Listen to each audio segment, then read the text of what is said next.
कोशिश की है, उसने मसला कश्मीर क्या हल करना है। मसला कश्मीर जो हल होगा ना, वो जब भी इंशाल्लाह PMLN की हुकूमत आएगी तो मियां नवाज शरीफ की क़यादत ही जो है ना उस टॉपिक पे, उस मुद्दे पे। कई लोगों ने शक पैदा कर दिया था कि 370 गलत तरीके से इन्होंने हटाया है, लेकिन आज सुप्रीम कोर्ट ने ये क्लियर कर दिया, बिल्कुल साफ कर दिया कि ये फैसला सेंट्रल गवर्नमेंट का बरकरार रहेगा और 370 का इस यूपी में कोई जगह नहीं है, आवाज उठाएगी। अच्छा, आज एक बहुत इम्पोर्टेंट सवाल है, क्या पाकिस्तान कश्मीर डिजर्व करता है? जी, पाकिस्तान जो है अपना कश्मीर को तस्लीम भी करता है, क्यों नहीं करता? तो तस्लीम तो करता है, डिजर्व मतलब कि उसको, यानी कि डिजर्व मैं आपको कैसे समझाऊं कि क्या हम उनके काबिल। भारत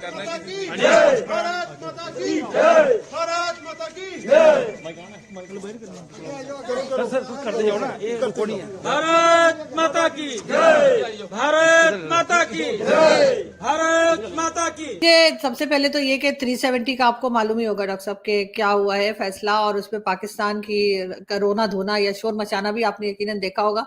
तो कह रहे हैं कि कश्मीर हमारा हिस्सा है और कश्मीरी मुसलमान जो हैं वो हमारे भाई हैं और हम उनकी बेहतरी चाहते हैं। वो बेसिकली जो है ना, वो कश्मीर जो है पाकिस्तान का भाई है, इंडिया का भाई नहीं है। इंडिया तो उधर जो है, इस वक्त की जो एस्टेब्लिशमेंट है उसको यही लगता है कि नवाज शरीफ एक ऐसे लीडर हैं जो भारत से बात कर सकते हैं, या वो हैं जिनकी भारत में थोड़ी बहुत सुन ली जाएगी। शायद इस वजह से एहतजाज करना, प्रोटेस्ट करना, इसका कोई फायदा नहीं।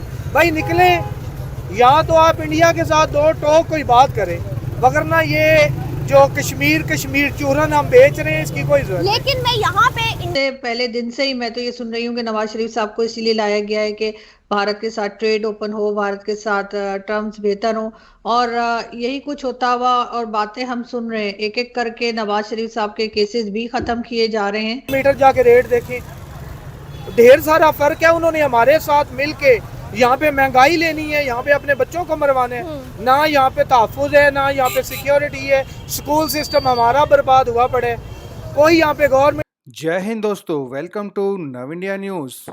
दोस्तों, धारा 370 को लेकर भारतीय सुप्रीम कोर्ट ने ऐसा आदेश दिया है जिसके बाद से पूरे के पूरे पाकिस्तान मीडिया में सन्नाटा छा गया है। वही भारत में खुशियों की लहर दौड़ पड़ी है। अब आर्टिकल 370 और 35A के बीच के जितने भी कांटे थे वो सारे कांटे निकल चुके हैं। ऐसे में कश्मीरी आवाम और POK से लौटे लोगों ने जमकर जश्न मनाया और यहाँ तक कि भारत माता के जयकारों से पूरी घाटी को गूंजा दिया। अब पाकिस्तान मीडिया कश्मीरियों की इस खुशी को देखकर मन ही मन जल रहा है। यहाँ तक कि पाकिस्तान मीडिया में कुछ लोगों ने तो स्वीकार कर लिया है कि भारत ने जिस कदर से कश्मीरियों को प्यार दिया है और इतनी सुविधाएं दी है, जिसके बाद में कोई भी कश्मीरी पाकिस्तान में नहीं आना चाहता। अब तो पाकिस्तान के पूर्व प्रधानमंत्री नवाज शरीफ ने भारत के साथ दोस्ती के लिए मिन्नतें करना शुरू कर दिया है।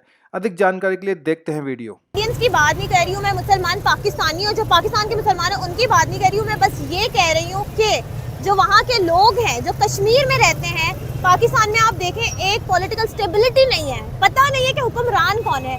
क्या वो लोग ये सब डिजर्व करते हैं? बिल्कुल भी नहीं करते। तो वो क्या डिजर्व करते हैं? मैं तो वो खुद अपना, वो तो उनका मुतालबा ये है कि हमने एक अलहदा रियासत लेनी है। हमारी गवर्नमेंट का ये मौक़िफ़ रहा है कि कश्मीर हमारी शहरग है, लेकिन जो कश्मीरी रहनुमा है वो पाकिस्तान के साथ ना मिलना चाहते हैं, ना वो किसी तरह का इलाक़ चाहते हैं। कश्मीरी तो ये चाहते हैं कि उन्हें अलग रियासत बना के दी जाए। तो हम यहाँ पे जो कश्मीर खेल रहे हैं, इसका वो भुगत रहे हैं खमियाजा। आज उनके बच्चे मर रहे हैं, उनकी बच्चियों की इस्मत दरी हो रही है, उसके जिम्मेदार हम भी उतने ही हैं। बाकी गवर्नमेंट की बात करें तो उनके पास तो कोई लाएअमल ही नहीं है।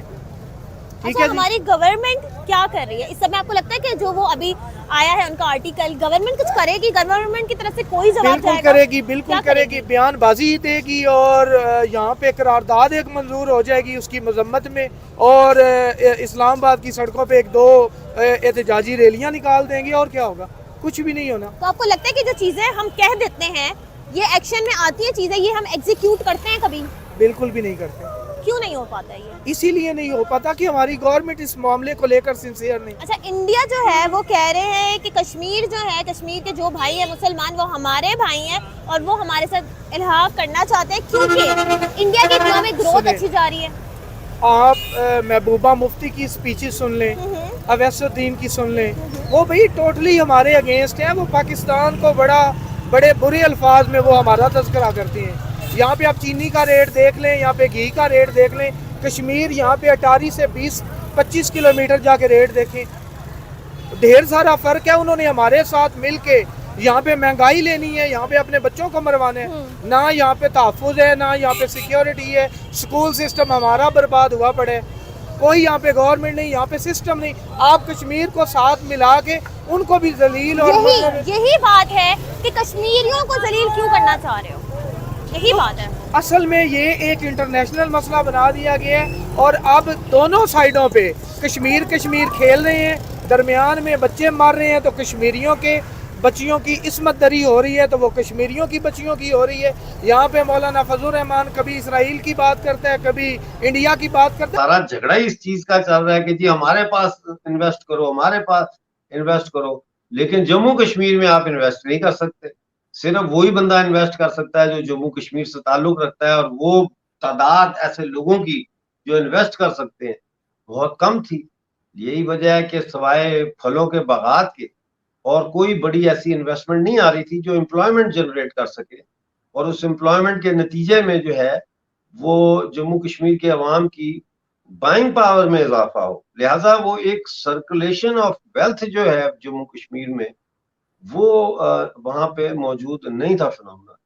तीसरी चीज ये है कि स्टेट सब्जेक्ट रूल, देखिए स्टेट सब्जेक्ट रूल जो है वो महाराजा हरि सिंह ने मुतारफ कराया था 1927 में, और उसकी बहुत सारी वजूहत थी। एक तो उसकी वजह ये थी मेन कि जो अंग्रेज चाह रहे थे कि यहाँ की डेमोग्राफी को चेंज किया जाए और पंजाब से बहुत ज्यादा लोगों को यहाँ भेजा जा रहा था आबाद करने के लिए, उसको चेक एंड बैलेंस उसका करना था। दूसरा, अंग्रेज खुद जो है वो चाहते थे हमेशा से कि जम्मू कश्मीर के ऊपर किसी तरह से उसी तरह हाथ साफ किया जाए जैसे उन्होंने सिख एम्पायर पे किया था जब उन्होंने 1846 से लेके 1849 तक जंग की और सिख एम्पायर का खात्मा किया।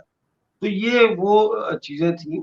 आज के दौर में आप देखें कि ये जो स्टेट सब्जेक्ट रूल की तरह के कवानीन यूरोप में भी थे, लेकिन वो खत्म किए इसलिए कि आपको बड़े पैमाने पे आप अगर सरमायाकारी करते हैं तो फिर आपको आपकी अपनी जो लेबर है वो कम पड़ती है, तो आपको फिर बाहर से लेबर लानी पड़ेगी। तो उसमें स्टेट सब्जेक्ट रूल जो है वो फिर एक रुकावट है। और दूसरा ये है कि आप हिंदुस्तान में कहीं भी जाके रह सकते हैं। देखिए ना, आप महाराष्ट्र चले जाएं, बिहार चले जाएं, उड़ीसा चले जाएं, दिल्ली चले जाएं, तो आपको कोई रोक टोक नहीं है। आप वहां जायदाद भी खरीद सकते हैं, आप वहां पे बिजनेस भी खोल सकते हैं। लेकिन इंडिया के दूसरे इलाकों से लोग जम्मू कश्मीर में आके ना रह सकते हैं ना बिजनेस कर सकते हैं, तो ये अब ऑब्सोलीट हो चुकी हैं। लेकिन दूसरी तरफ सो कॉल्ड आजाद कश्मीर और गिलगित बल्तिस्तान में जो है वो स्टेट सब्जेक्ट रूल का होना बहुत जरूरी है, क्योंकि ये इलाके जो है यहाँ इनका अभी फैसला होना बाकी है, और उसमें पाकिस्तान ने बड़े पैमाने पर जो है वो पख्तूनख्वा से, खैबर पख्तूनख्वा और पंजाब से लोगों को लाके आबाद किया। तो एक तो एथनिक डेमोग्राफी वहां की खराब कर रहे हैं वो, दूसरा वो वहां पंजाबी और पश्तूनों को लाके जो सुन्नी है वहां की रिलीजियस डेमोग्राफी को भी खराब कर। तो ये दोनों एक अलग चीजें हैं और उनको अलग करके देखना चाहिए। जी, अगर आपने नव इंडिया न्यूज़ को सब्सक्राइब नहीं किया है तो तुरंत नीचे दिए सब्सक्राइब बटन पर क्लिक करें, वीडियो को लाइक करें, कमेंट करें और मजबूत भारत की धमक को महसूस करें।